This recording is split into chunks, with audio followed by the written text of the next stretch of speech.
Oui, donc tu disais... Psaume 23. D'accord.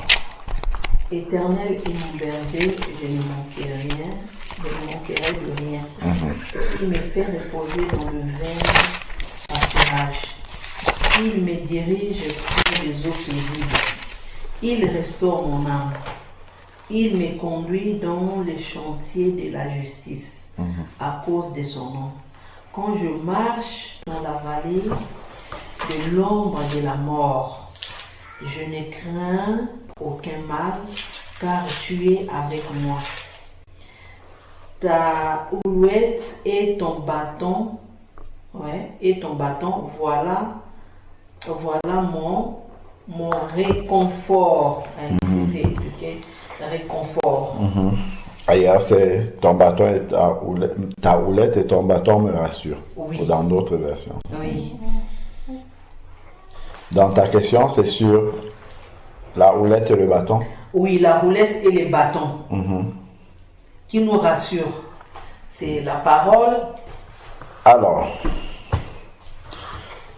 la houlette et le bâton sont deux instruments qu'utilisent les personnes qui dressent des animaux comme les chevaux et tout ça. Okay. Et ils utilisent la houlette pour caresser et le bâton pour ramener sur le chemin. Ils ont les deux. Tu vois, la houlette c'est comme pour dorloter et le bâton pour ramener sur le chemin. Okay. Donc le Seigneur utilise les deux pour nous garder sur le chemin. Tu vois, je ne sais pas si ça existe au Congo là-bas. Au Cameroun, il y a les peuls qui font l'élevage des bœufs. Oui. Voilà. Ils marchent souvent dans les grandes routes comme ça, avec plein de troupeaux comme ça. Voilà, je vois. Ils ont souvent deux trucs. Voilà, au Kenya, ils ont ça aussi. Ils utilisent eux pour ramener, pour garder toujours sur les mêmes. Voilà, tout droit, tous, voilà, c'est ça. Okay. Ils ont les deux. Parce que si tu as le bâton seulement, les brebis, pour le Seigneur, ce sont les brebis. Les brebis auront seulement peur de toi. Mais il faut la houlette pour dorloter un peu et le bâton, même pour nos enfants.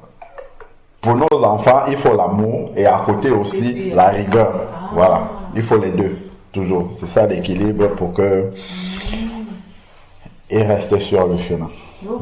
C'est ça.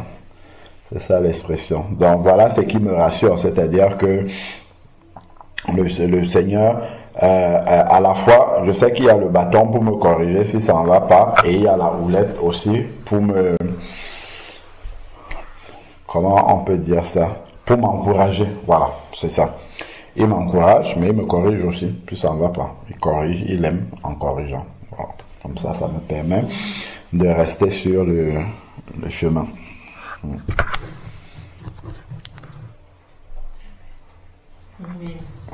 Amen. Oui, là, ça, c'est juste que je parlais de Éphésiens 3 ans. Éphésiens 3 ans.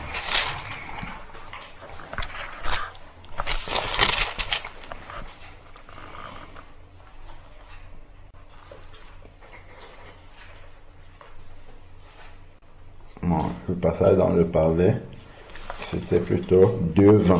C'était Éphésiens 2:20 qu'il appelait 220 volts. Alors, 3:20. Or, à celui par qui la puissance qui agit en nous peut faire infiniment au-delà de tout ce que nous demandons ou pensons, à lui la gloire dans l'Église et en Jésus-Christ dans toutes les générations au siècle des siècles. Amen. Bon, on va lire quelques versets en haut pour bien comprendre le contexte.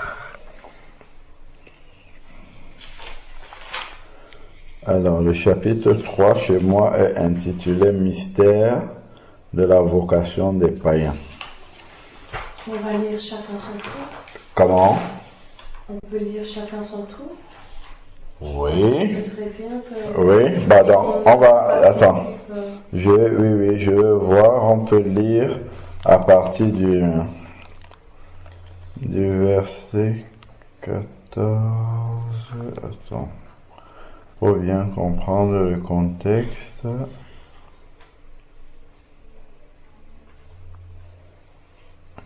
Oui, bon. Bah, si on lit chacun son tour, de toute façon, c'est pas beaucoup de versets. Hein. On lit à partir du premier verset. Je sais pas, donc on va jusqu'à 20. Dans une peut lire, je sais pas, 5 versets, une autre lit 5, et puis ainsi de suite. Comme ça, on va comprendre le contexte de tout le chapitre. Alors. À cause de cela, moi, Paul, prisonnier de Christ, pour vous, païens, si du moins vous avez appris quelle est la dispensation de la grâce de Dieu qui m'a été donnée pour vous. C'est par révélation que j'ai eu connaissance du mystère sur lequel je viens d'écrire un peu de mots. En les lisant, vous pouvez représenter l'intelligence que j'ai du mystère de Christ. Amen.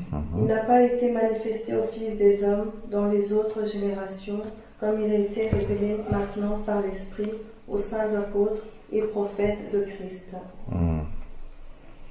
Ce mystère, c'est que les païens sont co-héritiers, formant un même corps et participent à la même promesse en Jésus-Christ par l'Évangile, dont j'ai été fait ministre selon le don de la grâce de Dieu qui m'a été accordé par l'efficacité de sa puissance. À moi qui suis le moindre de tous les saints, cette grâce a été accordée d'annoncer aux païens les richesses incompréhensibles de Christ et de mettre en lumière quelle est la dispensation du mystère caché de tout temps en Dieu qui a créé toutes choses, afin que les dominations et les autorités dans les lieux célestes connaissent aujourd'hui par l'Église la sagesse infiniment variée de Dieu. Annonce. Selon le dessein qu'il avait formé de tout temps et qu'il a exécuté par Jésus-Christ notre Seigneur, en qui nous avons la liberté de nous approcher de Dieu avec confiance par la foi que nous avons en lui. C'est pourquoi je vous prie de ne pas vous décourager à cause des afflictions que je souffre pour vous, ce qui fait votre gloire. C'est pour ce sujet que je fléchis les genoux devant le Père de notre Seigneur Jésus-Christ, duquel toute la famille qui est dans les cieux et sur la terre tire son nom, afin que selon les richesses de sa gloire, il vous accorde la grâce. J'ai dépassé, non? La grâce d'être puissamment fortifié par son esprit dans l'homme intérieur, en sorte que Christ habite dans vos cœurs par la foi, et qu'étant enraciné et fondé dans la charité, vous puissiez comprendre avec tous les saints et la largeur, la longueur, la profondeur et la hauteur, et connaître l'amour de Christ qui surpasse toute connaissance, afin que vous soyez remplis de toute plénitude des dons de Dieu. Or, à celui qui par la puissance qui agit en nous, peut faire infiniment, plus que tout ce que nous demandons et ce que nous pensons. Amen. Amen. Le 21, à lui soit.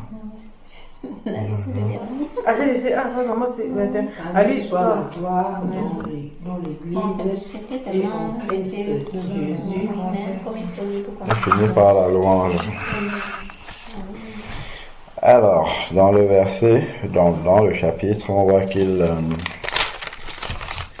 l'apôtre Paul parle du mystère qui était caché en Dieu, parce que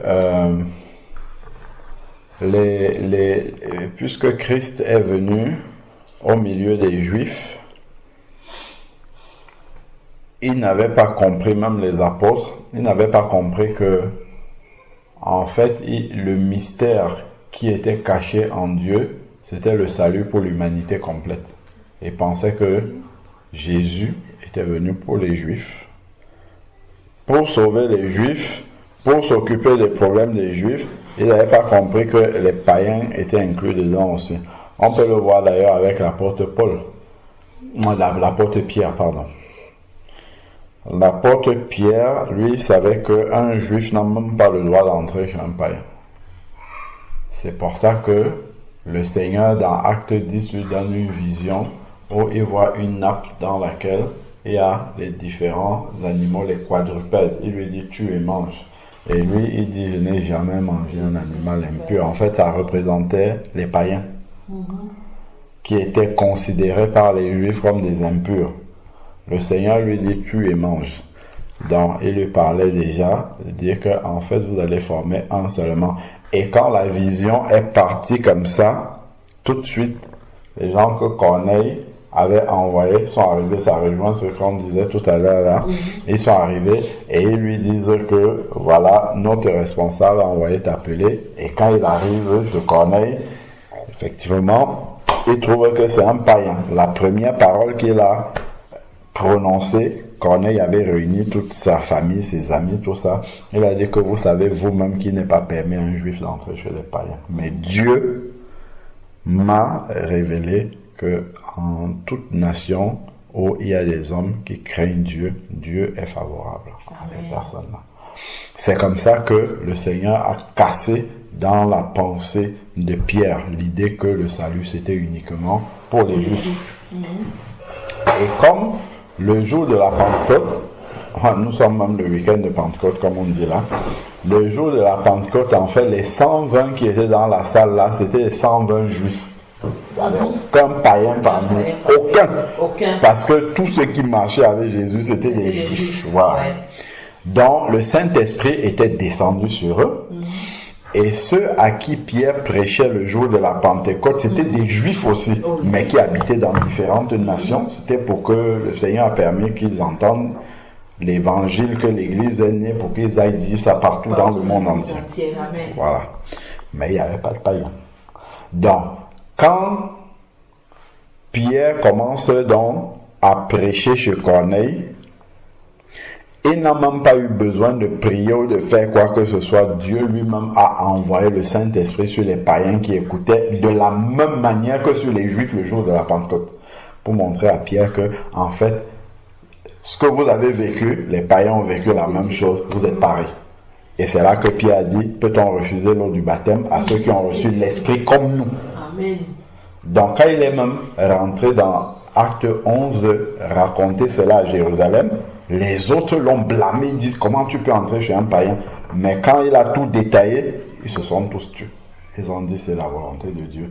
Et c'est comme ça que les païens ont commencé à se fondre avec les juifs. Il n'y avait plus ni juifs ni grecs, ainsi de suite. Et c'est ça que l'apôtre Paul commence à expliquer ici. Que le but de Dieu, c'est de sauver tout être humain. Juif ou pas juif, il veut sauver l'être humain qu'il a créé. Donc, ce verset-là vient dans ce contexte-là. Verset 20, il dit, « Or, à celui qui, par la puissance, à celui qui, par la puissance qui agit en nous,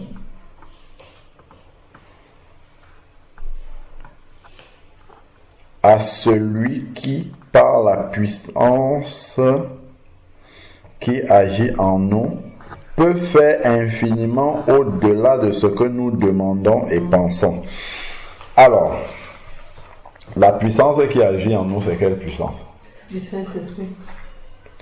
C'est la puissance du Saint-Esprit qui agit en nous et c'est le consolateur que Jésus a annoncé et qui est arrivé. Il annonçait dans Jean 15 et Jean 16. Quand le consolateur sera venu, il vous annoncera toutes choses, ainsi de suite. Il vous annoncera les choses à venir, prendra tout ce qui est de moi et vous l'annoncera, ainsi de suite. Donc, c'est la puissance du Saint-Esprit qui agit en nous et qui peut faire au-delà de tout ce que nous demandons et pensons. Quand tu viens faire une prière devant le Seigneur, par rapport à un sujet précis, généralement, soit nous venons déjà avec la réponse du Seigneur et on lui dit valide.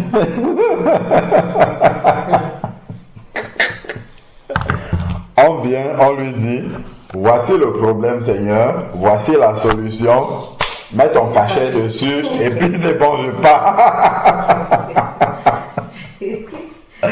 Rarement on va venir, on va dire que ta volonté soit faite. Que ta volonté soit faite. Donc, et malheureusement parfois, quand on vient avec le sujet de prière et on dit directement la solution au Seigneur, en fait on le limite. On limite le Seigneur. Ça se trouve, tu as besoin d'eau. Tu vas dire au Seigneur, Seigneur, est-ce que tu peux permettre que j'ai un peu d'eau dans ces verres? Tu ne sais pas de quoi seront faits les lendemains, c'est parce que tu as soif tout de suite. Et tu penses que la quantité d'eau qui suffit dans le verre, là, tu bois, c'est étanche, tu as soif, et puis c'est fini. Hein? Tu as de l'eau, c'est ça? Non, la marmite, l'haricot, là. Donc, c'est sur ça, je ne pense. alors que Dieu sait que au-delà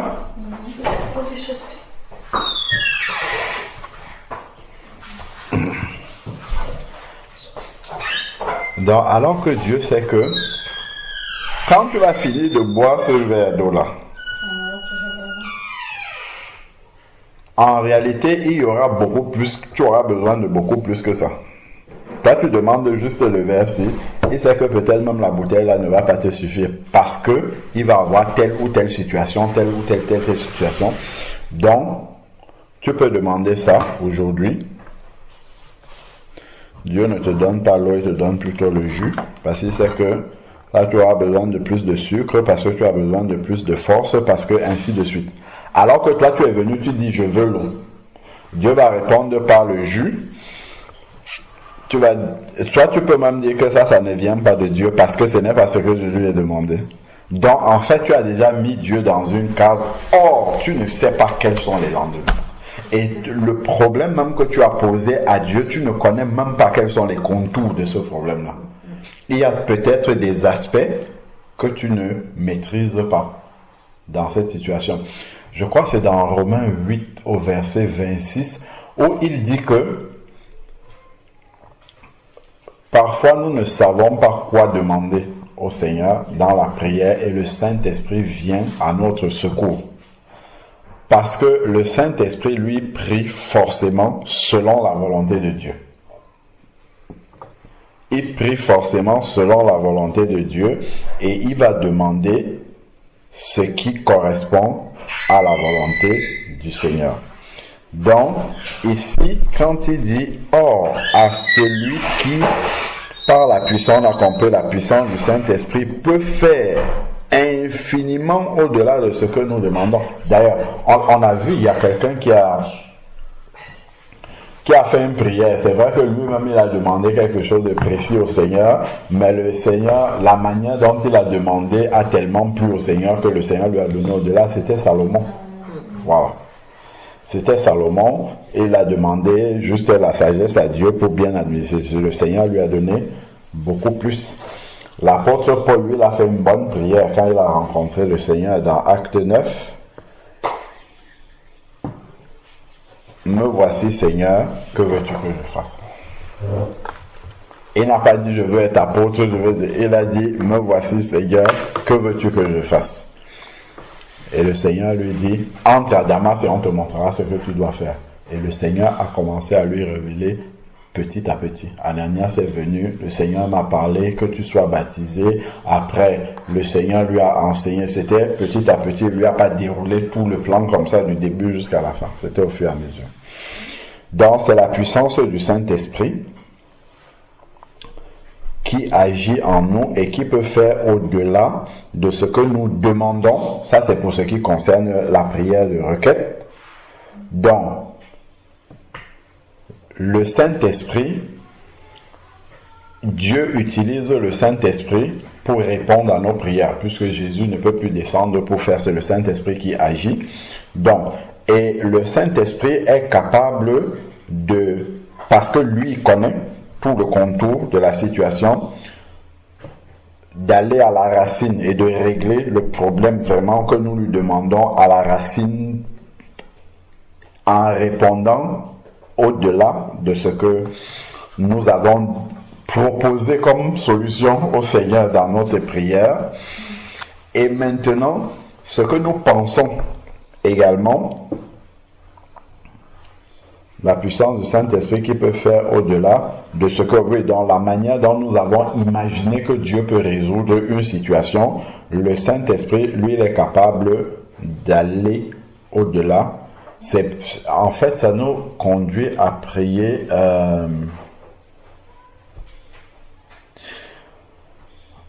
c'est-à-dire que même si on vient dans une prière de requête avec une idée de comment est-ce que le Seigneur, de comment on souhaiterait, la prière qui va vraiment réjouir le Seigneur,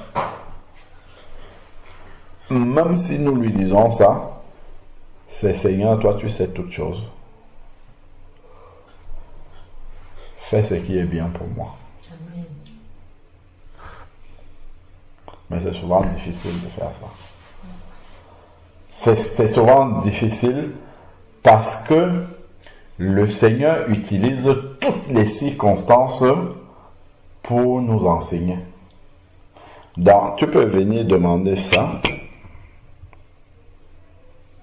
Il te donne d'avoir autre chose pour t'amener à creuser plus, à aller plus dans l'intimité avec lui parce qu'il veut t'enseigner autre chose pour que tu puisses bien utiliser ça quand il va te donner. Et ce sont tous ces aspects-là, parfois que nous on ne considère pas. Du Seigneur, j'ai demandé depuis pourquoi ça n'arrive pas. Alors qu'il y a une préparation en amont. Et tout ça, là, ça fait partie de ce qui donne au-delà. Parce que nous, on peut voir seulement au-delà en termes de quantité ou de qualité de la réponse du Seigneur. Mais ça peut être qu'il nous donne au-delà de ce qu'on a demandé, que ce n'est pas seulement, j'ai demandé 1 euro au Seigneur, il va me donner 10 euros. Ce n'est pas forcément de cette manière-là. Ça peut être que j'ai demandé 1 euro, il va me donner 1 euro exactement, mais il sait que l'état de mon cœur actuel, s'il me donne les 1 euro là, je vais mal les utiliser. Donc, il va dire, j'ai compris, mais il ne va pas donner ça tout de suite. Il va d'abord nous former sur la manière disciplinée d'utiliser l'argent, de faire attention. Une fois qu'il nous a formés, de nous détacher même de l'argent. Pour l'exemple que je dis, que l'argent ne soit pas une idole pour nous. Une fois qu'on est détaché de tout ça, il va nous donner exactement ce qu'on a demandé. Et c'est exactement, mais c'est au-delà de ce qu'on lui a demandé. Parce que il sait ce qui était nécessaire pour nous et il nous donne ça avant d'arriver à ce qu'on lui a demandé. Parce que parfois on demande quelque chose, on pense qu'on est prêt pour ça, alors que le Seigneur, quand il nous voit, il sait que s'il nous donne cette chose-là maintenant, cette chose-là va constituer une pierre d'achoppement pour nous. Et ça pourra nous faire tomber. Ça pourra nous éloigner de Dieu. Ça pourra prendre une partie ou sinon toute la partie, tout Dieu pour nous. C'est-à-dire que cette chose-là va devenir une idole pour nous. Donc, et le Seigneur, et tout ça, ça fait partie justement de ce que le Saint-Esprit peut agir au-delà de ce que nous avons imaginé, de la manière, la réponse à laquelle que le Seigneur pouvait apporter. Le Saint-Esprit, lui, va au-delà. Donc, en fait, lorsque nous prions, attendons-nous toujours, parce que Dieu est un Dieu infini qui veut ce qui est bon pour nous, que le Seigneur aille au-delà de ce que nous lui avons demandé. Et au-delà, ça va toujours contribuer à notre bien. Comme il dit, c'est dans Romains 8, il dit « Toutes choses concourent ensemble au bien de ceux qui aiment Dieu. » Amen. C'est lorsqu'on les met ensemble. Ça, deux volets aussi.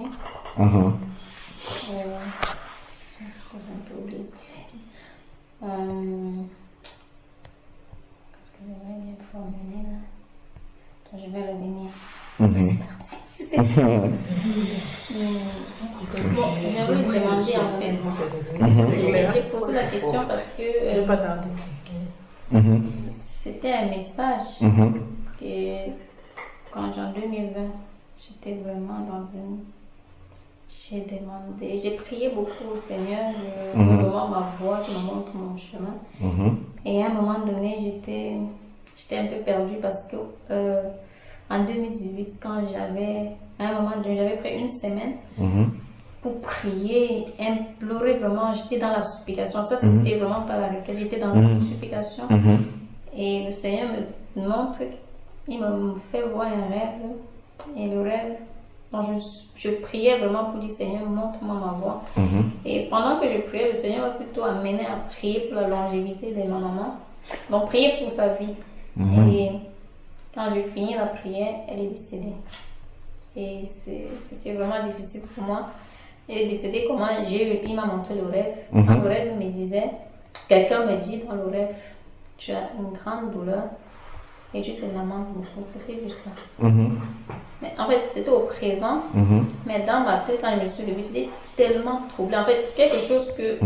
Bon, parce que j'ai ma soeur qui disait, pour savoir que ça vient de Dieu, il faut que ça ait un lien avec la Bible, avec les versets. Et à chaque fois que tu vas savoir si c'est de Dieu, j'étais tellement troublée. Et j'ai dit, mais c'est comment? J'ai cherché, je disais peut-être que j'ai fait du mal et que je n'ai pas pu demander pardon. Quelqu'un m'a fait du mal, ou le contraire. Donc moi, je pensais que c'était, je ne sais pas, conjugué au présent, comme c'était dans la Bible.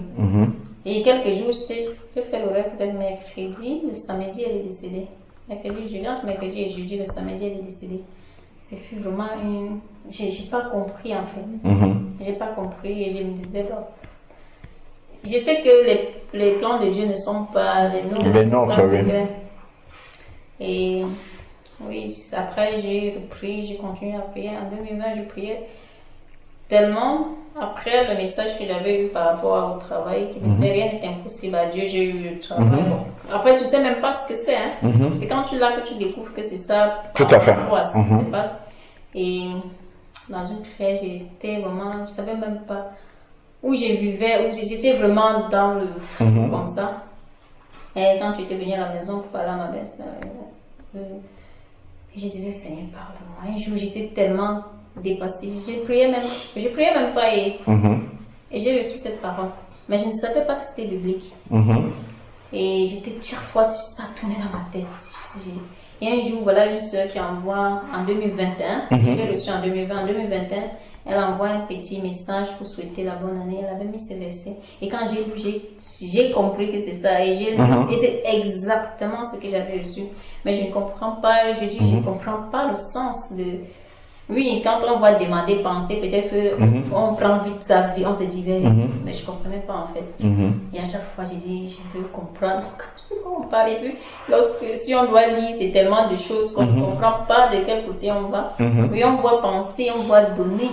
Mais j'ai lui demandé, Seigneur, montre-moi, qu'est-ce que je dois faire.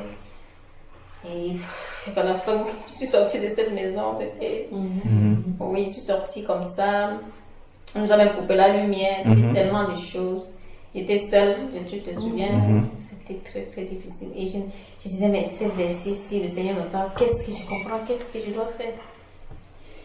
Et à chaque fois, j'ai toujours ça. Quand je suis dans les difficultés, je dis, Seigneur, tu m'as donné un verset, je veux comprendre, parle-moi, explique-moi.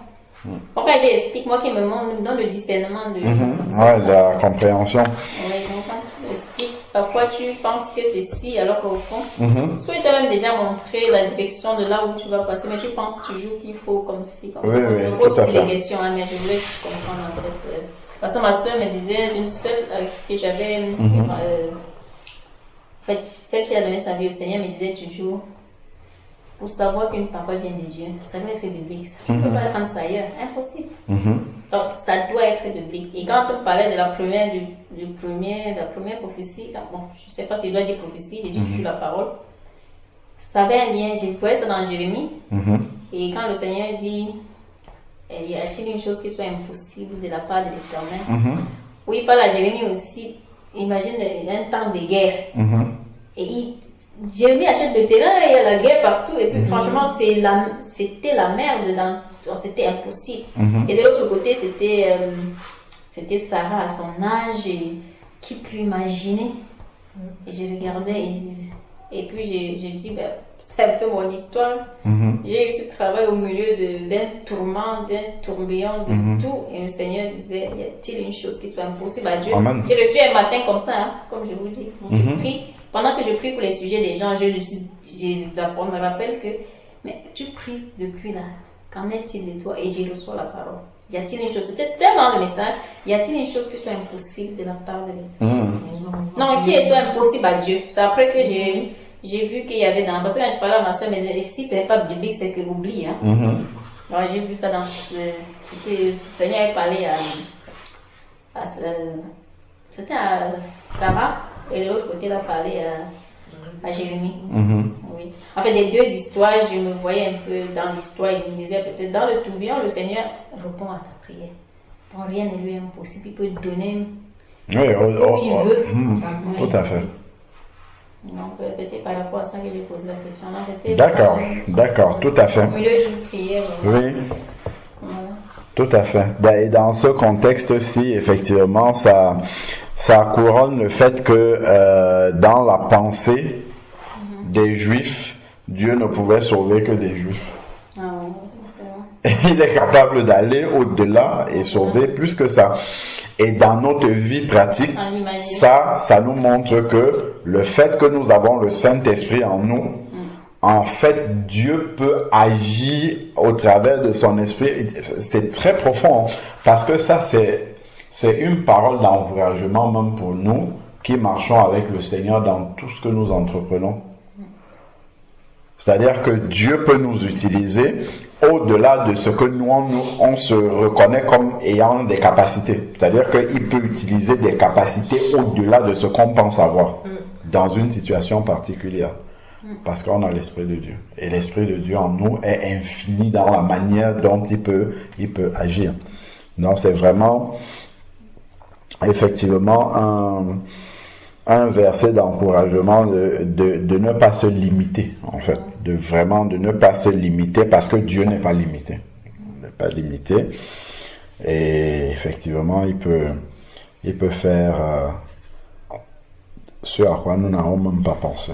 Oui, on parlait aussi d'Éphésiens, là qu'on a lu dehors. Ça m'a beaucoup aussi interpellé par rapport à la prière, parce que oui, j'écoute que Christ dit Koumana, je vois que le frère Jean-Paul Larson qui m'a envoyé pour la première fois. Et après une autre fois, il m'a envoyé, je ne connaissais rien, je ne savais même pas ça vient d'où, mais j'ai écouté la parole. Moi j'aime bien la parole. Quand j'écoute la bonne parole, si je lis, je sais que c'est biblique, j'écoute, ça coule. Et ça m'avait tellement transpercé. Quand il parlait d'Élie qui priait, il disait Élie était un homme de la même nature que toi. Ouvre la bouche. J'ai pleuré. Je connais même pas c'est qui. Je sais même pas. Moi, j'écoute la parole un point c'est tout. Je ne peux pas savoir. Ça m'a tellement transpercé le cœur. Et à partir de là, il y a beaucoup de. En fait, ça m'a transformé. Et tout à l'heure, quand au dehors vous parlez de prier, d'être constamment, de veiller. Et vraiment, je l'expérimente tous les jours. Si j'arrive au salon où je travaille et que je ne prie pas, parfois les femmes se disputent, mais donc prier vraiment, parce que l'ennemi à chaque fois est là. Donc, moindre petite faille, il est là. Vraiment, ça m'a beaucoup interpellée et j'ai dit, maman, il faudrait qu'on ne s'arrête pas là. J'ai dit à moi-même, je l'ai pris vraiment très fort. Je ne sais pas de quel côté ça vient. Vraiment. Tout à fait. Il faut vraiment veiller. Tout à fait. Dès là, il guette, dès que tu bouges, il t'attaque. C'est ça. Tout à fait. Amen. Amen. Et donc, Sam, j'ai trouvé la question que tu avais posée avant qu'on ne commence à partager aujourd'hui par rapport au fait que est-ce que si quelqu'un est bon, c'est suffisant pour être sauvé? On n'a pas fini. Oui, on n'avait pas fini. Oui. Et j'avais pris le cas de Corneille, justement dans Acte 10. La Bible dit, attends, on regarde, Dans Actes chapitre 10.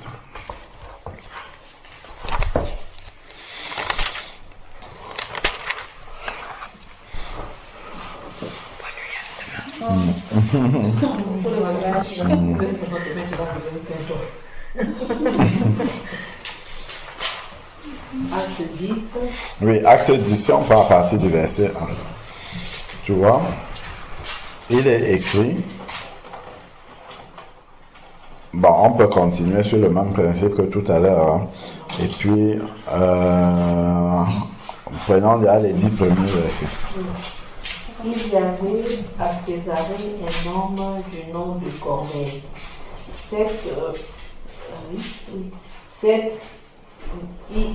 Hier dans le 7e ère. Oui, c'est ça, non? Attends, à partir du premier verset. Oui, c'est ça. Et il y avait à Césarée de Philippe un homme du nom de Corneille, centenier de la cohorte appelée italienne. Ah, appelée italienne, ouais. Il était pieux et avec toute sa maison. Il craignait Dieu. Il faisait beaucoup d'aumônes au peuple et priait Dieu constamment. Si tu t'arrêtes là, est-ce que ça c'est quelqu'un qui a besoin du salut? Non. Il a déjà le salut, non? Oui. Ça là, ce qu'il fait là, ça ce sont des signes de quelqu'un qui a déjà le salut. Oui. Mais lis un peu la suite. Vers le 9e heure du jour, il vit clairement dans une vision un ange de Dieu qui entrait chez lui et lui disait: Corneille. Corneille, il fixa le regard sur lui et saisi de crainte, et il lui dit: Où y a-t-il, Seigneur? Et l'ange lui dit: Tes prières et tes aumônes sont montées en guise de souvenir devant Dieu. Wow. Envoie maintenant des hommes à Jaffa et fais venir un certain Simon, surnommé Pierre. Il est logé chez un certain Simon, convoyeur. Convoyeur, oui. Yeah. Dans la maison et au bord de la rue. Dès que l'ange lui avait parlé, fit partir. Corneille appela deux de ses serviteurs et un soldat pieux parmi ceux qui lui étaient attachés. Et après les avoir tout rencontrés, il les envoya à Jaffa. Voilà. C'est quand même très surprenant. C'est très très surprenant. Il y a tellement de choses ici qui montrent que Corneille est un vrai enfant de Dieu. Oui. Il fait des aumônes. Il ne prie pas de temps en temps, il prie constamment. Voilà. Donc, il est un enfant de Dieu. Il prie, enfin, en tout cas, il fait des aumônes, il prie constamment, il craint Dieu, c'est écrit, hein, craignant Dieu. Il a même parmi ces soldats-là d'autres qui craignent Dieu avec lui. Oui. Parmi ces soldats. Un ange de Dieu vient, il reconnaît que c'est un ange de Dieu. Ce sont les enfants de Dieu qui peuvent reconnaître des anges de Dieu. Hein. Il reconnaît que c'est un ange de Dieu. Là, et il dit même: Qu'y a-t-il, Seigneur? Donc il reconnaît vraiment que ça vient de Dieu. Ok. Mais l'ange vient lui dire d'envoyer des personnes aller chercher Pierre. Et il lui dit même là où Pierre se trouve, pour que Pierre vienne. Et si on lit la suite, quand Pierre va venir, Pierre va lui annoncer l'évangile. Tu vois que s'il suffit juste d'être bon, lui il était au-delà de bon, il connaissait même déjà Dieu, mais il ne connaissait pas Dieu comme Dieu veut qu'il le connaisse. C'est ça. Dieu ne... En fait, il ne suffit pas juste de le connaître tout le monde. Dieu veut qu'on le connaisse selon sa parole. Quelqu'un ne va pas être sauvé par un autre moyen. Si Dieu a dit, comme le Seigneur a dit, efforcez-vous d'entrer par le chemin étroit. Donc, quand Dieu voit que quelqu'un est bon, par exemple, est bien disposé. Comme l'homme riche. Comme l'homme riche. Ah oui. Il était très bon. Et lui-même. Et même il savait qu'il n'était pas sauvé. C'est bizarre, hein? Ah là là là là là là. C'est-à-dire que c'est difficile. Hein. C'est difficile pour nous d'accepter la manière dont Dieu fonctionne. Parce que nous, on a été formatés dans notre esprit par le monde. C'est-à-dire on peut mériter. Tout d'ailleurs ici dans le monde, pour que tu aies ton salaire, il faut que tu mérites parce que tu dois travailler. Sinon, ça va pas tomber du ciel comme ça. Pour tout ce que tu fais dans la société, il faut avoir mérité d'avoir ça. Donc, c'est difficile pour nous de dire que quelqu'un est bon, mais il n'ira pas au ciel. C'est presque impossible de pas. Mais quand tu vois le cas de Corneille, c'est là que tu comprends que en fait le salut de Dieu, ce n'est pas comme nous on veut. Ce n'est pas selon nos principes. On dit que non, celui-là il est bon quand même. Non, lui il mérite le ciel. Pour Dieu, ça ne suffit pas. La Bible dit, si on lit dans Ésaïe là, que notre propre justice est comme un linge sale devant le Seigneur, devant Dieu. Ce n'est pas suffisant. Toutes nos bonnes œuvres là et tout ça là, ça ne suffit pas pour entrer au ciel, parce que à côté des bonnes œuvres, il y a quand même si c'est dans les pensées, un peu de mauvais, et à cause d'un seul mauvais, c'est ce qui est écrit, hein, il dit le salaire du péché, c'est la mort. Il ne dit pas le salaire des péchés, il dit du. Donc s'il y a un seul péché, tu ne peux pas entrer au ciel. Or, celui qui est bon là, qui fait de bonnes actions, mais qui n'est pas avec Jésus, il a au moins un péché. Et à cause de ce seul péché-là, il ne peut pas entrer au ciel. Tu vois que Jésus est donc indispensable. Donc, ce que Dieu va faire, comme on voit là dans le cas de Corneille, quand il voit que tu es bon et que tu es bien disposé, ça va toucher le cœur de Dieu. Dieu n'est pas insensible, hein. Celui qui est bon et tout ça là, ça touche le cœur de Dieu, mais, Dieu va toujours te confronter à la vérité de la parole. C'est ça qui arrive avec l'homme riche. Il va t'amener la vérité maintenant. C'est bien si tu es bon, tu donnes le monde aux pauvres, tu fais tout ce que tu veux là. Tout ça là, c'est bien. Mais quand on va t'amener la vérité maintenant, est-ce que tu vas l'accepter? Est-ce que tu vas refuser? Et il y a beaucoup de gens dans ce monde entier qui font beaucoup de bonnes choses. Ils ont des fondations, ils aident les gens dans les pays pauvres, tout ça. Oui, et ils sont bons vraiment dans leur cœur, ils sont vraiment bons. Ils le font animés d'un bon esprit, tout. Mais quand tu viens leur parler de Jésus, ils te disent non, je n'ai pas besoin de ça parce que je ne fais pas de mal à mon prochain, parce que j'aide même mon prochain, parce que je connais beaucoup de chrétiens qui ne font même pas ça. Or, ils pensent que tout ça là va permettre qu'ils puissent entrer au ciel. Non. Quand Jésus voit que tu es bien disposé, il l'amène là. C'est pour ça qu'il envoie Pierre, pour que Pierre vienne exposer la vérité, le chemin pour entrer au ciel à Corneille. Voici le chemin par lequel il faut passer.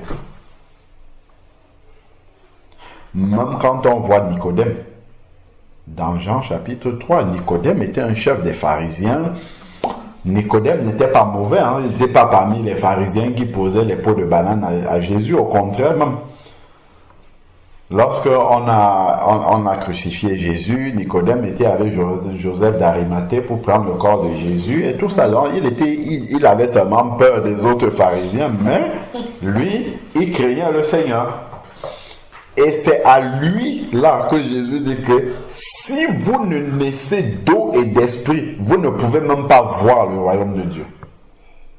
Si on lit dans Jean 3, c'est ce qui est écrit. Hein.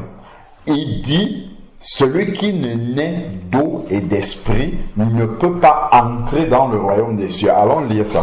Et ça, ce n'est pas un homme qui a dit, c'est Jésus même qui a dit ça. Jean chapitre 3.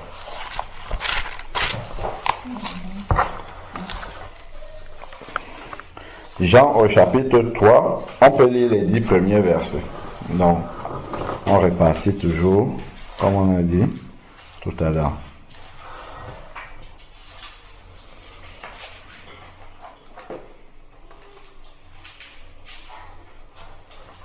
Je peux commencer?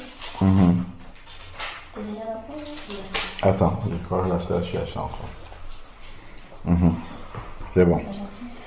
Mais il y eut un homme d'entre les pharisiens, nommé Nicodème, un chef des Juifs, qui vint lui auprès de Jésus de nuit et lui dit, Rabbi, nous savons que tu es un docteur venu de Dieu, car personne ne peut faire ces miracles que tu fais, si Dieu n'est avec lui. Jésus lui répondit, en vérité, je te le dis, si un homme n'est né de nouveau, il ne peut avoir le royaume de Dieu. Relis encore bien le verset 3 là, s'il te plaît, ma soeur. Jésus lui répondit, en vérité, je te le dis, si un homme n'est né de nouveau, il ne peut voir le royaume de Dieu. Il faut souligner ça dans ta Bible, ma soeur. C'est Jésus qui a dit ça. Il dit, c'est la nouvelle naissance ou rien. Sinon, tu ne peux même pas voir le royaume de Dieu. Même si tu es bon, même si tu fais les bonnes œuvres, même si ton cœur est bien disposé, même si tu fais comment, il dit, si tu ne nais pas de nouveau, tu ne peux pas entrer là. Continuons comme ça. Nicodème lui dit, comment un homme peut-il naître quand il est vieux? Peut-il rentrer dans le sein de sa mère et naître? Jésus répondit, en vérité, je te le dis, si un homme n'est né d'eau et d'esprit, il ne peut entrer dans le royaume de Dieu. Amen. Donc, il n'y a pas de possibilité d'entrer dans le royaume de Dieu si un homme n'est né d'eau et d'esprit. Pardon. Oui, ma soeur. Et les voleurs à la croix. Tu veux qu'on lit le cas du voleur à la croix? Non. Parce que lui, il n'est pas né de l'eau et de l'esprit. Alors, allons lire le voleur à la croix que tu as dit là. Tu vas voir quelque chose là-bas. C'est dans Luc. Alors, c'est Luc vers la fin.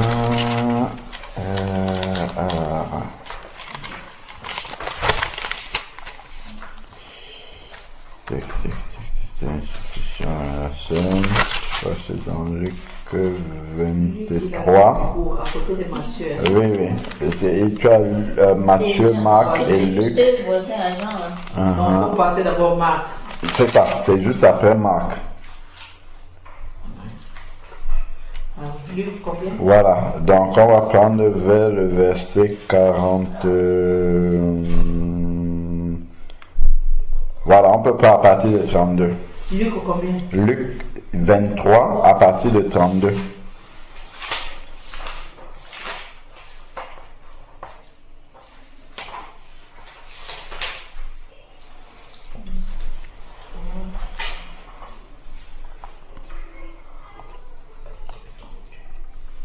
Luc 23 à partir de 32.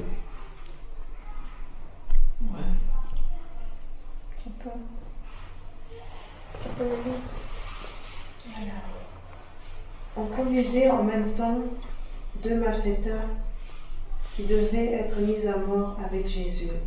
Lorsqu'il fut arrivé au lieu appelé Crâne, ils le crucifièrent là ainsi que les deux malfaiteurs, l'un à droite et l'autre à gauche. Jésus dit, Père, pardonne-leur, car ils ne savent pas ce qu'ils font. Ils se partagèrent ses vêtements et tirant au sort. Le peuple se tenait là, il regardait. Les magistrats se moquaient de Jésus, disant, « Il a sauvé les autres, qui se sauve lui-même s'il est Christ, l'Élu de Dieu. » Les soldats aussi se moquaient de lui, s'approchant et lui présentaient du vinaigre. Ils disaient, « Si tu es le roi des Juifs, sauve toi-même. » Il y avait au-dessus de lui cette inscription, celui-ci est le roi des Juifs. L'un des malfaiteurs crucifiés l'a juré, disant, « N'es-tu pas le Christ? Sauve toi-même et sauve-nous. » Vous avez vu? Relis encore bien le 39, s'il te plaît, ma soeur. L'un des malfaiteurs crucifiés l'a juré, disant, « N'es-tu pas le Christ? Sauve-toi toi-même et sauve-nous. » Ok, la suite. Mais l'autre le reprenait et disait, « Ne crains-tu pas Dieu, toi qui subis la même condamnation?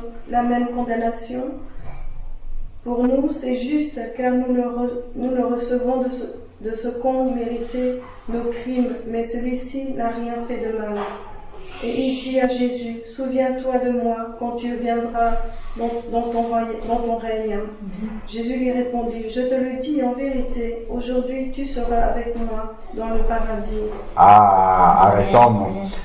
Amen. Est-ce que quand on lit ça, Jésus a choisi juste une personne comme ça par hasard, il lui dit, toi tu iras au paradis? Pour la gorge, parce que c'est vraiment très sec et quand je bois de l'eau, ça marche pas.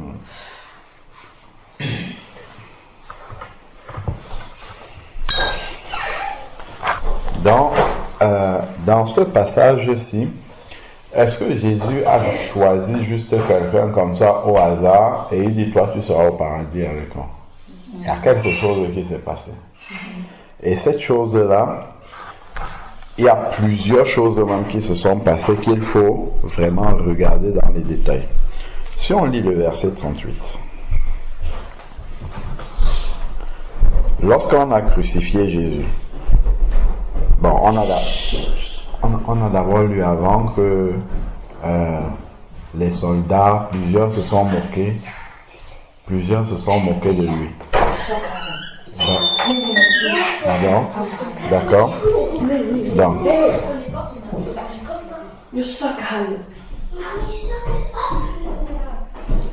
on peut prendre à partir du verset 36. Donc, nous sommes dans Luc 23, à partir du verset 36. Les soldats s'approchèrent pour se moquer de lui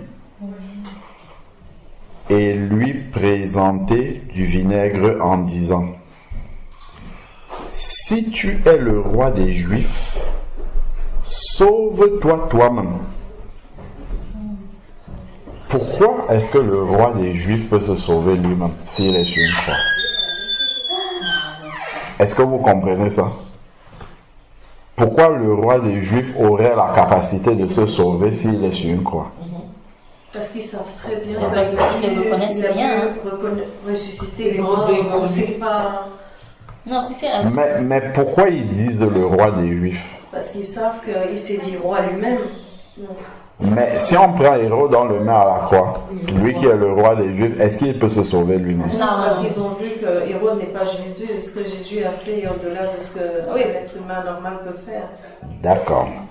Allons dans Isaïe 43. Nous allons voir quelque chose là. Isaïe chapitre 43, verset 15. Isaïe 43, verset 15.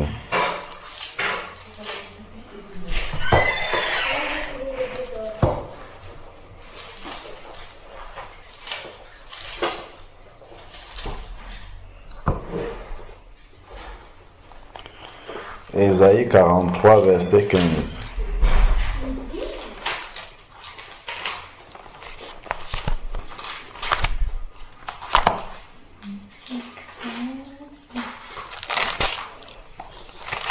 Isaïe 43, 15.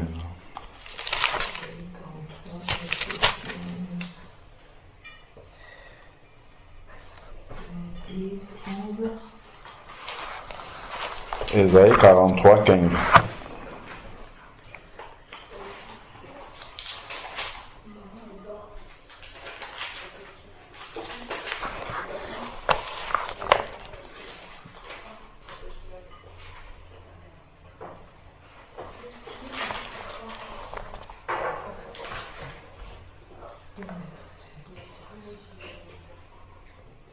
On peut dire. Je suis l'Éternel, votre Saint, le Créateur d'Israël, votre roi. Vous avez compris quelque chose là? Relis encore. Je suis l'Éternel, votre Saint, le Créateur d'Israël, votre roi. Vous comprenez? Le roi d'Israël, c'est l'Éternel. Donc quand on dit celui-ci est le roi des Juifs, ça veut dire, si on dit que celui-ci est le roi des Juifs, ça veut dire qu'il se déclare l'Éternel. C'est par le Saint-Esprit qu'ils ont dit ça parce qu'ils n'ont pas reconnu. Oui. En fait, ils se moquaient. Oui. Ils se moquaient. Le Saint-Esprit, ils l'ont dit Voilà. même sans savoir ce qu'ils disaient eux-mêmes. Voilà, donc parce que en fait les scribes qui sont ceux qui étudient la Bible et puis qui recopient la Bible ainsi de suite, les scribes enseignent et savent que le Messie que Israël attend qui va venir, c'est Dieu qui va venir, c'est l'Éternel qui va venir. Donc celui, c'est juste parce qu'ils n'ont pas reconnu que c'est lui Jésus, mais celui qu'on va appeler le roi d'Israël, réellement c'est l'Éternel qui va venir. Donc, on peut lire dans 1 Samuel chapitre 8, là où la royauté a été instituée en Israël. Quand Samuel était devenu vieux, les Juifs sont venus auprès de lui et ils ont dit, nous aussi nous voulons un roi comme les autres nations. Dans 1 Samuel chapitre 8. Et Samuel était irrité, il allait voir le Seigneur et il a dit, voilà ce que le peuple est en train de demander. Et qu'est-ce que l'Éternel lui a répondu? C'est pas contre Samuel, mais c'est contre lui que... Voilà, ce n'est pas toi qui le rejette, mais c'est moi qui suis en train de le rejeter. Et ils veulent un roi humain. Comme les nations. C'est parce que Dieu était leur roi avant. L'Éternel, il était le roi d'Israël. Parce que c'est le peuple que Dieu avait choisi. Donc il était leur roi. Et eux, ils ont demandé maintenant que Samuel leur nomme un roi humain comme toutes les nations parce qu'ils ne veulent plus que Dieu soit leur roi. Mais leur vrai roi, c'est Dieu. C'est l'Éternel. Donc, en fait, comme on a compris ça dans Ésaïe ici et dans 1 Samuel chapitre 8, quand on revient maintenant ici, dans Luc, où nous étions partis, si tu es le roi des Juifs, sauve-toi toi-même. Ça veut dire que si tu es réellement l'Éternel, comme tu dis, normalement tu as le pouvoir de te sauver, de descendre de la croix. Donc, eux-mêmes, ils savaient ce qu'ils étaient en train de dire.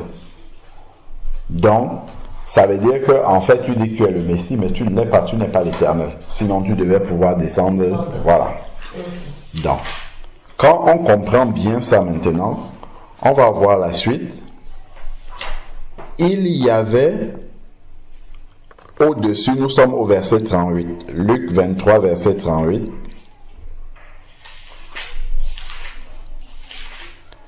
Il y avait au-dessus, donc ça c'est sur la croix de Jésus, il y avait au-dessus de lui cette inscription, celui-ci est le roi des Juifs.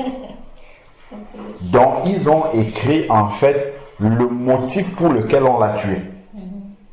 Le motif pour lequel Jésus a été tué, c'est que il est le roi des Juifs, c'est-à-dire que il est l'Éternel.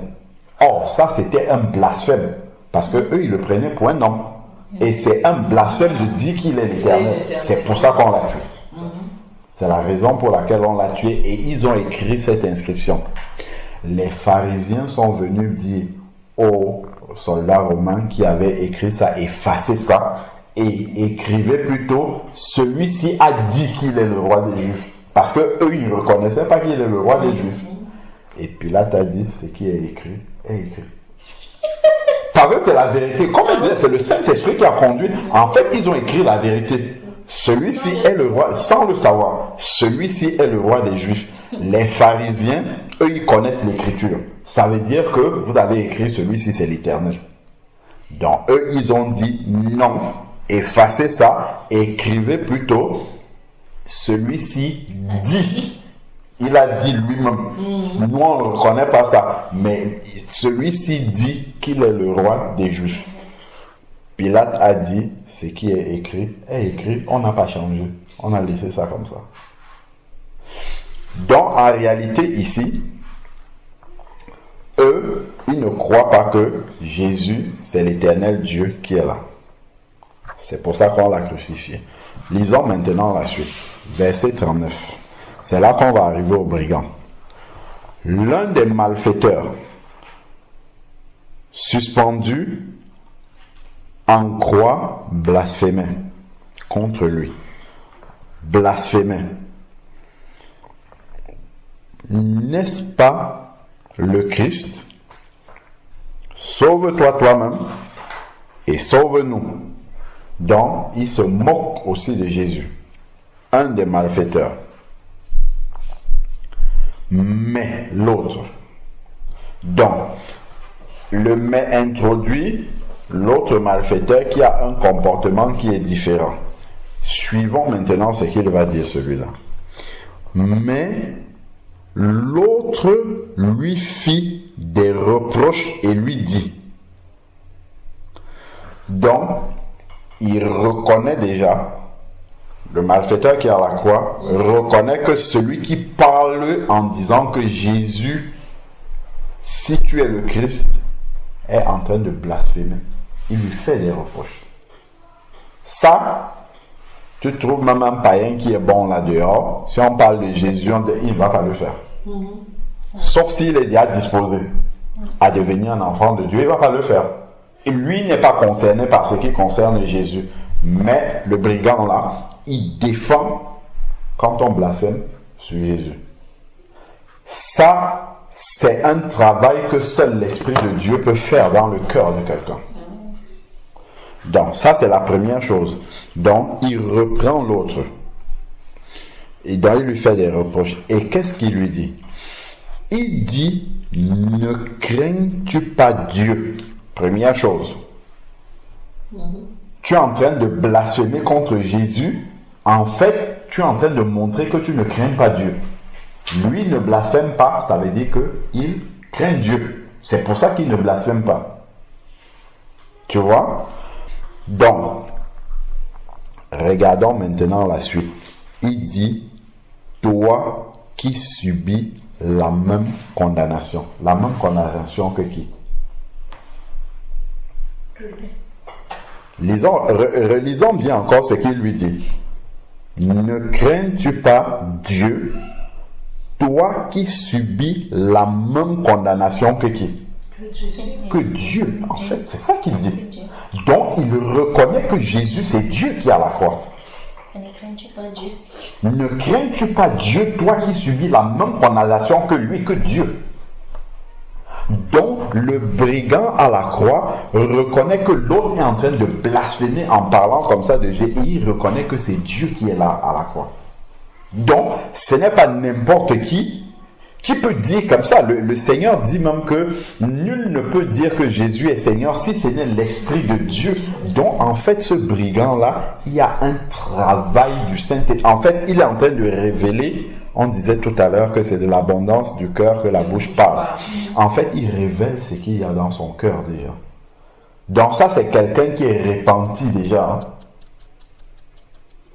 Et jusqu'à reconnaître Dieu. Donc, regardons si on lit la suite. Toi qui subis la même condamnation.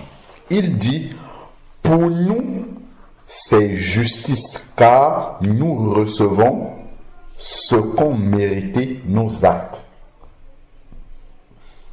Ça, c'est une phrase de repentance, ça. C'est-à-dire qu'il reconnaît qu'ils ont péché et qu'ils méritent la condamnation. En fait, c'est la prière de repentance ici qu'il est en train de faire. Il reconnaît que nous, on a péché et on mérite le salaire de ce que nous sommes en train de subir. On mérite ça. Donc, mais celui-ci n'a rien fait. Donc, tout ce que nous venons de dire là, entre le verset 39 jusqu'à 40, il y a sa repentance dedans. Il y a sa conversion, sa confession de Jésus comme Seigneur et Sauveur. Parce qu'il va dire, et il dit, Jésus, souviens-toi de moi. Il n'inclut plus l'autre. Là, le salut est personnel. Là. Il ne dit pas souviens-toi de nous. Il a déjà compris que celui-là, la manière dont il parle là, il ne peut pas être sauvé. Il y a beaucoup de choses dans les quelques phrases qu'il a dit, ça montre ce qu'il y avait dans son cœur. Il dit souviens-toi de moi quand tu viendras dans ton règne. Donc il reconnaît que Jésus c'est un roi et qu'il reviendra même sur la terre. Il y a beaucoup de choses là-dedans. En fait, le brigand sur la croix, il révèle par ces paroles-là qu'il est converti. Il a accepté, même si c'est au dernier moment-là, peut-être en observant la manière de tout ce qui s'est passé autour de Jésus, il a compris que ça c'est vraiment le Fils de Dieu. Amen. Poussé par le Saint-Esprit. Poussé par l'Esprit de Dieu. Tout à fait. Il a reconnu. Donc ce n'est pas par hasard comme ça que Jésus a dit, lui il peut entrer. Non. Jésus qui sonde les reins, qui sonde les cœurs, quand il entend tout ce que le brigand est en train de dire, il reconnaît qu'il y a un travail du Saint-Esprit qui s'est fait. Parce que tout ce qu'il dit là, Jésus est Dieu, tout ça. Même Jésus avait demandé, on avait lu avec les enfants tout à l'heure, à ses propres disciples, qui dites-vous que je suis? Même ses disciples, il a fallu que Dieu révèle à Pierre que celui-là est le Christ. Mais le brigand à la croix ici, lui, il a reconnu. Il a reconnu, il dit que ça c'est Dieu, il viendra dans son règne, souviens-toi de moi, ainsi de suite. En fait, il n'y a que le Saint-Esprit qui peut faire ce travail-là. Donc le brigand, il est né d'esprit. Le Saint-Esprit, il n'est pas simplement né d'eau parce qu'il n'a pas la possibilité d'aller se faire baptiser. Et Jésus valide ça parce que le travail du Saint-Esprit a déjà été fait. Donc il a confessé Jésus sur la croix là comme son Seigneur, son Sauveur. Sauveur, parce qu'il dit, souviens-toi de moi quand tu reviendras dans ton règne, comme son Seigneur, parce qu'il le reconnaît comme étant Dieu ici. Il a fait sa repentance aussi parce qu'il dit que nous méritons ce qui nous arrive ici là. Donc en fait, là-dedans, lui, il a passé toutes les étapes de la nouvelle naissance qu'on peut prêcher à quelqu'un qui n'est pas encore converti. Souviens-toi de moi quand tu viendras dans ton règne. Et Jésus va valider maintenant. Jésus lui dit, en vérité, je te le dis. Il ne dit pas demain, il dit aujourd'hui même. Tu seras avec moi dans le paradis. Aujourd'hui même. Tu seras avec moi dans le paradis. Donc, le brigand à la croix n'a pas simplement été quelqu'un de bon, qui a fait de bonnes actions, ou ses actions même étaient mauvaises. Mais c'est que il a reconnu Jésus comme Seigneur et Sauveur. Comme Jésus a dit à Nicodème, celui qui ne naît d'eau et d'esprit, celui qui ne naît de nouveau ne peut voir le royaume des cieux. Donc, ce que Dieu fait, de ce qu'on peut voir quand il parle avec Nicodème, la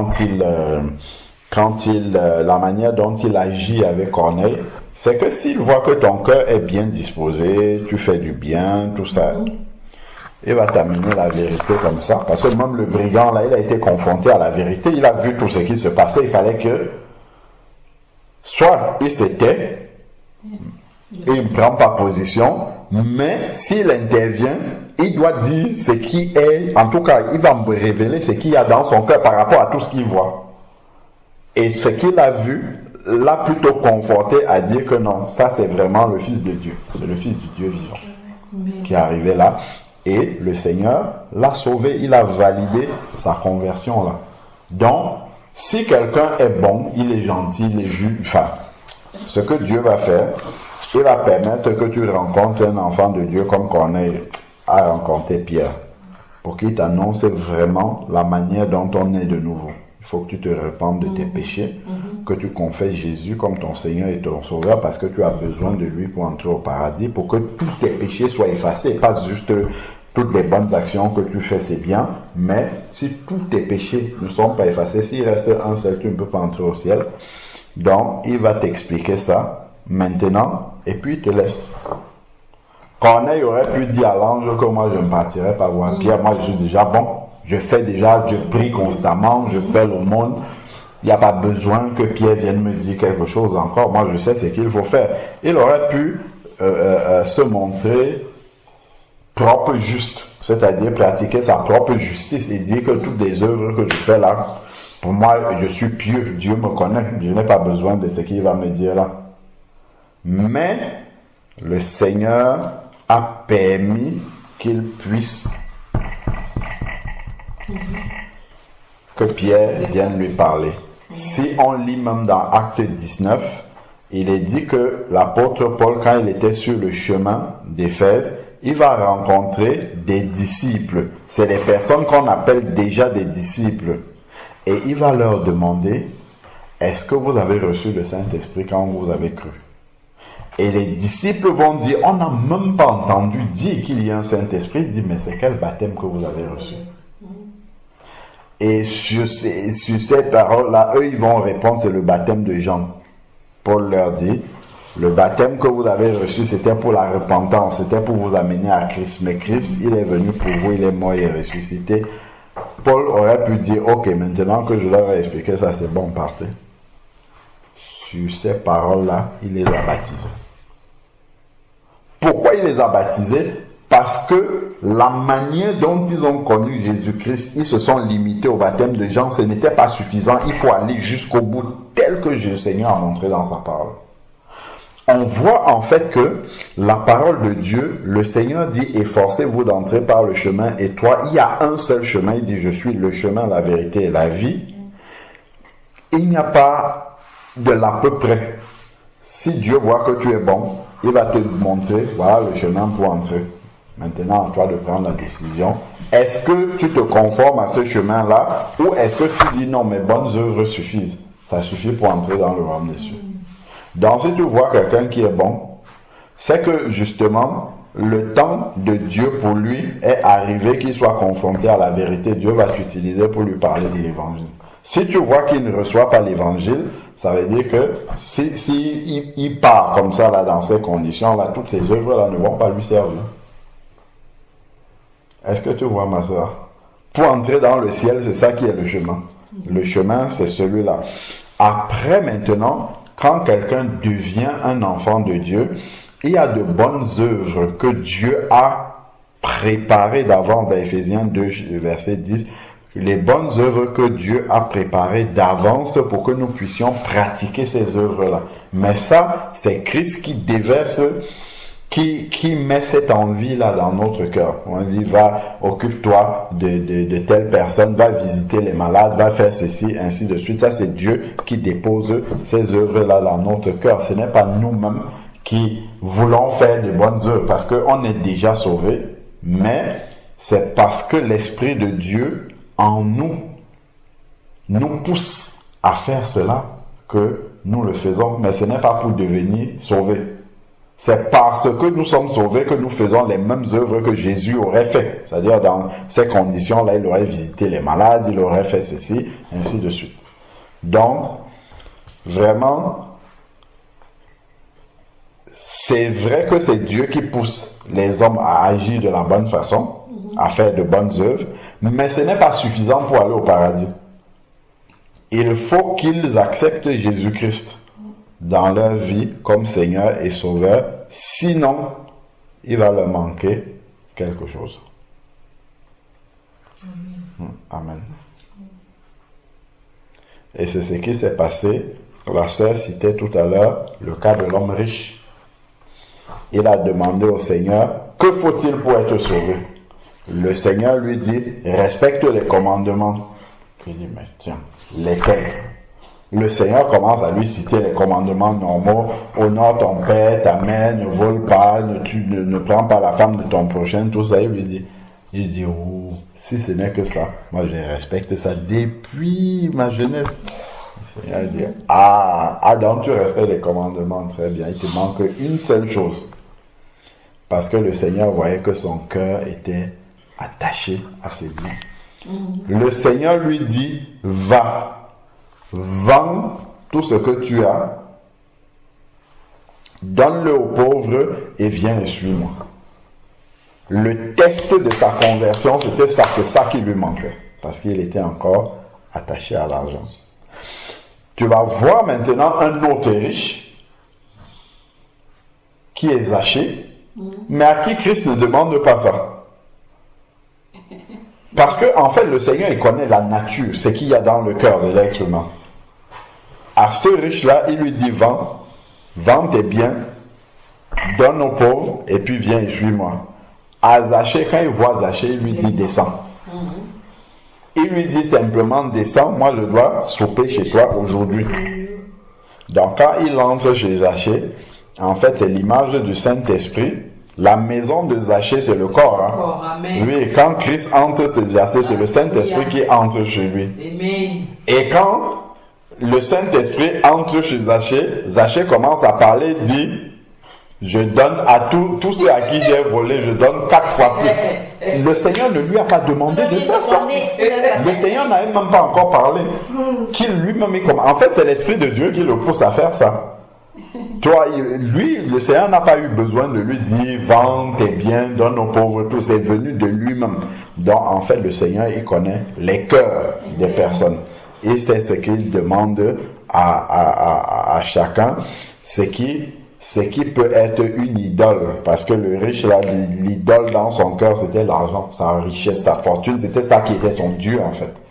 Et le Seigneur savait que lui, là, il ne peut pas servir Dieu avec un deuxième Dieu qui est son argent, sa richesse. Ce sur quoi il appuie son espérance. Il fallait que le Seigneur enlève d'abord ça pour voir est-ce qu'il est capable d'abandonner ce Dieu-là pour venir accepter le véritable Dieu. Et ça, il est parti en étant tout triste parce que il avait fait son choix de son Dieu. Son Dieu, c'était son argent. Donc, il est parti comme ça. Donc, voilà un peu, ma sœur, pour la question de savoir si quelqu'un peut être... Si celui qui fait du bien, si c'est suffisant pour entrer au paradis, c'est très bien de faire du bien, mais ce n'est pas suffisant pour entrer dans le paradis de Dieu. Parce que pour cette personne-là, ça veut dire que le sang de Christ qui a été versé à la croix ne lui aura été d'aucune utilité. Donc ce que le Seigneur va faire, c'est que le Seigneur va envoyer les personnes lui parler. La première personne, il peut ne pas entendre. Le Seigneur va encore renouveler une deuxième personne, ainsi de suite. À cause de ces bonnes œuvres qu'ils font, ça touche quand même le cœur du Seigneur. Mais comme pour Corneille, le Seigneur va lui envoyer des personnes pour lui parler, pour le mettre en responsabilité devant la parole de Dieu, libre à lui de choisir, de l'accepter ou bien de le rejeter. Amen. Amen. C'est ça. Tout à fait. Tout à fait. Et les règles du Seigneur pour entrer dans le royaume de Dieu ne changent pas d'une personne à l'autre. Les mêmes règles-là, nous devons passer par ces chemins-là pour entrer dans le royaume des cieux. Quelqu'un ne va pas dire, vous avez passé le temps à obéir à Dieu sur la terre, à faire les prières, à jeûner, à vous sanctifier, tout ça. Moi, j'ai juste fait de bonnes œuvres et puis nous arrivons là-bas ensemble. Non, ce n'est pas suffisant. Il faut vraiment naître de nouveau.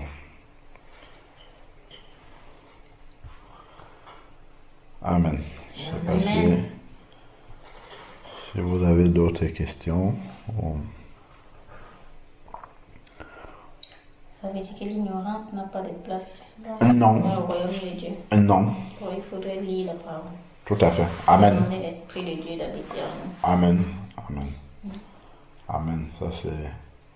Ça c'est important parce que si effectivement on laisse la parole de Dieu de côté, on peut être poussé par des sentiments humains et se dire que celui-là il fait même déjà du bien.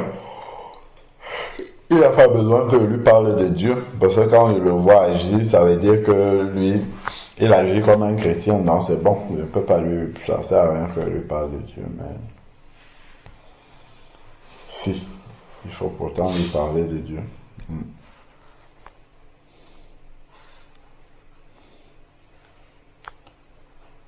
Amen, amen. De tous nos péchés par son sang, et qui a fait de nous un royaume de prêtres, des sacrificateurs pour Dieu son Père. À lui la gloire et le pouvoir au siècle des siècles. Amen. À lui la gloire et le pouvoir au siècle des siècles. Amen. Il vient sur les nuées et tout elle verra le Seigneur Dieu le Tout-Puissant, et qui a su l'alpha et je suis l'oméga, celui qui est et qui vient. À lui la gloire et le pouvoir au siècle des siècles. Amen. À lui la gloire et le pouvoir au siècle des siècles. Amen. Tu méritais la louange, à toi la gloire et le pouvoir au siècle des siècles. Amen. Oh, à lui la gloire et le pouvoir au siècle des siècles. Amen.